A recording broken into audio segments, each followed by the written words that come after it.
G'day guys and welcome to another Pod TV.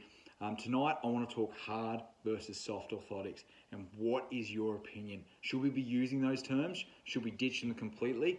Do you like hard? Do you like soft? Or do you let your patient pick or something in between? Let's talk about this and maybe talk about what we get back from other health practitioners when we do talk about these topics and use those words to describe.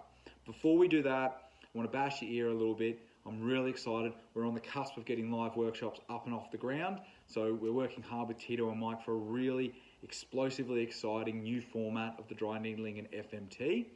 And then in Queensland, guys, we're going to get our running strength and conditioning for runners workshop up and running with Kane ASAP. So watch this space. Those things are coming. We're also working on some really hard stuff in the background. The Bridge the Gap crew is about to bring you guys something really exciting with a couple of different companies involved.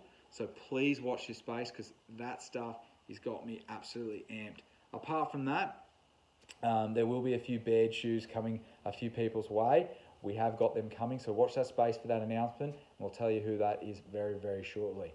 Apart from that, thanks everyone who's been contributing. It's been absolutely phenomenal. The page is still ramping away, and I'm still fascinated by the absolute giving nature of everyone and the supportive nature of everyone in answering questions and providing feedback. So thank you again for being part of a ever-growing, amazing community of health professionals.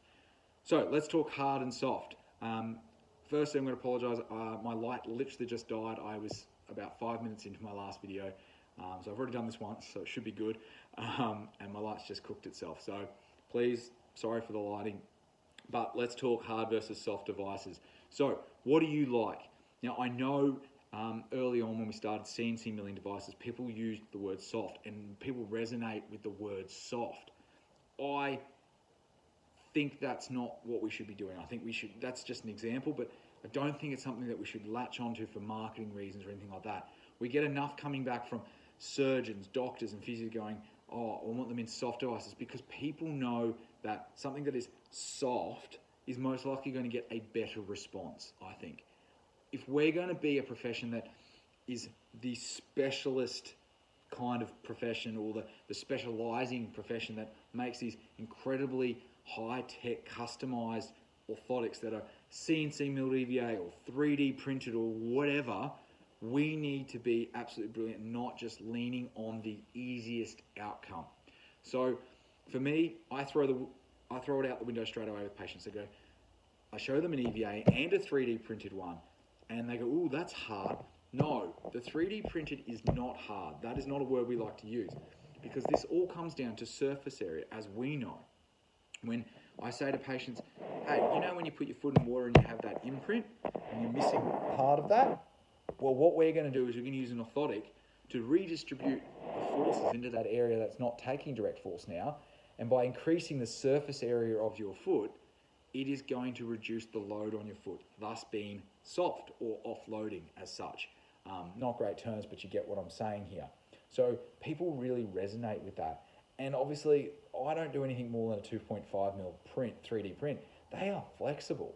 They've got plenty of flex in them. So when people push into them, they get a response from them, but they're not getting just jammed up. When I've made devices that have been too firm, EVA or 3D print or a plastic, people get pain in their arch and whatnot. And that very much comes from the history when we used to do plaster cast devices. If you do an arch that's too aggressive, you'd find people would get sore arches. And yes, some people can work through it with the old model of 1 hour the first day, 2 hours the next day, but we don't want to be doing that with people. We want people to get results straight away. And I must admit, it's been a long time since I've had to really apply that heavily with someone or consistently with groups of people. If you're making good devices and you really understand your script and you're putting great biomechanics in front of you, you won't have blisters and you won't have to resort to the soft device because you know that patients' compliance are going to be better. You won't have to resort to, do 1 hour the first day, 2 hours the next.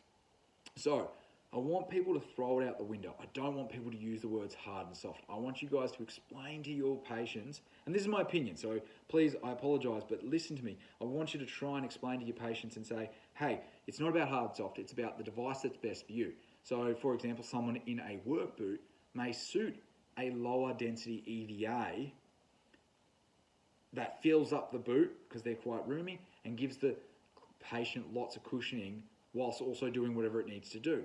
Whilst making that soft EVA thick, you can make it very controlling because you've got the reinforcement of the density. Whereas someone who's in a more petite, you might use a high density EVA that's got flex, but because it's thin, the higher density gives it that reinforcement. And then you go to that tertiary where you make the same application with a 3D printed or plastic device. You do a thinner plastic in a more petite shoe because it's going to have some flex and be more petite. Whereas someone who's in a bigger boot, you might go, oh, look, we need something a little bit more reinforcing because you need that control in the boot. So the word hard and soft is completely incorrect. It has nothing to do with how the biomechanical application of an orthotic goes ahead. So if we are going to be the profession that specializes in these things, we need to be able to apply them to the highest and most brilliant ability that we can in using fully customized scripts to get the best outcome. Now, there's going to be lots of people arguing with me here and questioning, going, I don't mind doing off-the-shelf devices. I don't mind doing these. They get the result. You're absolutely right. The literature is still out, but there's no reason why professionally and anecdotally we can't grow towards that. So, guys, I want you to challenge the concept of hard and soft. I don't think they're right, and this is coming from working in the industry for over 10 years and also working in a company that was creating devices and obviously using both, doing plaster casting to CNC milling to 3D printing. I want you guys to experience all, and don't be scared to try 3D printing. Don't be scared to try EVA or polypropylene or whatever. These materials are incredible what they can do for people and how they can help people and how you can make an even better device by expanding your index of materials that you're willing to use. So, hard and soft, pass it off, and let's go into biomechanics, brilliant scripting, and having the absolute confidence to use all the things in our arsenal and all the materials to make the best devices for our clients. Thanks heaps. I hope this helps some people out. I hope this challenges some thought processes. And I'd love to see lots of questions. I might put a post up to follow when I do get some questions back.